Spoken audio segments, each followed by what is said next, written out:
ಇವತ್ತು ಬೆಳಿಗ್ಗೆ ಅದು ಯಾರ ಮುಖ ನೋಡಿದ್ನೋ ಏನೋ, ಏನೇನೆಲ್ಲ ನಡೆದೋಯ್ತು. ನನ್ನಿಂದ ನಿಮ್ಗೆ ಎಷ್ಟೇ ತೊಂದರೆ ಆದರೂ ನೀವು ಮಾತ್ರ ನನಗೆ ಉಪಕಾರನೇ ಮಾಡ್ತಾ ಇದ್ದೀರಾ. ನಿಮ್ಮ ಋಣ ನನ್ನ ಮೇಲೆ ಜಾಸ್ತಿ ಆಗ್ತಾನೇ ಇದೆ. ಹಿಂಗೆ ಋಣಭಾರ ಜಾಸ್ತಿ ಆಗ್ತಾನೆ ಹೋದ್ರೆ ನನಗೆ ಬೆನ್ನೋ ಬಂದ್ಬಿಡುತ್ತೆ ಅಷ್ಟೇ. ಯಾಕೆ ಹೀಗೆ ಮಾತಾಡ್ತೀಯಾ? ನಂಗೆ ನಿನ್ನನ್ನು ಕಾಪಾಡ್ಕೊಳ್ಳೋದು ಉಪಕಾರ ಅನ್ಸಲ್ಲ, ಕರ್ತವ್ಯ ಅನ್ಸುತ್ತೆ. ಯಾಕೋ ಗೊತ್ತಿಲ್ಲ, ನೀ ನನಗೆ ದೂರದೋಳು ಅಂತಾನೋ ಅಥವಾ ಬೇರೆ ಯಾರೋ ಅಂತಾನೋ ಅನಿಸ್ತಿಲ್ಲ.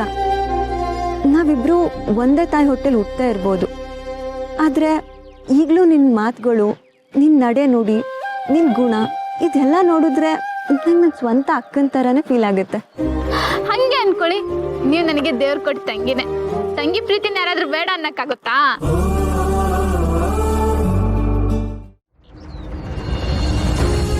ತಗೋ ನಿನ್ನ ಸೀರೆ ಕೊಟ್ಟಿದ್ಕೆ ಥ್ಯಾಂಕ್ಸ್.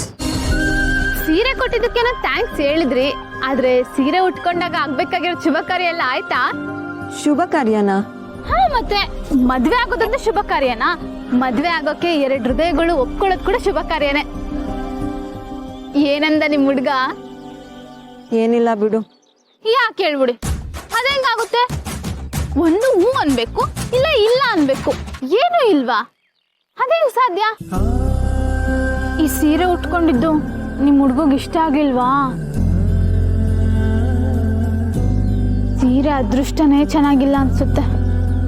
ಸಮಸ್ಯೆ ಇರೋದು ಈ ಸೀರೆನಲ್ಲ.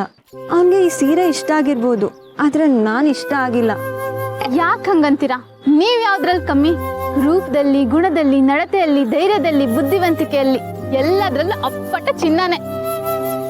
ನಿಮ್ ಪ್ರೀತಿನ ಒಪ್ಪಿಲ್ಲ ಅಂದ್ರೆ ಆ ಹುಡುಗ ದಡ್ಡ ಅನ್ಸುತ್ತೆ. ಸಾರಿ, ನಿಮ್ ಹುಡುಗನ್ನ ನಾನ್ ಹೆಂಗ್ ಹೇಳಕ್ಕಾಗುತ್ತೆ ಅವ್ನ್ ದಡ್ಡನೋ ಜಾಣನೋ ಅಂತ? ಅಧಿಕಾರ ನನ್ಗಿಲ್ಲ ಅಲ್ವಾ? ಅಷ್ಟಕ್ಕೂ ಆ ಹುಡುಗ ನಿಮ್ಗೆ ಎಷ್ಟು ದಿನದಿಂದ ಗೊತ್ತು? ತುಂಬಾ ವರ್ಷದಿಂದ.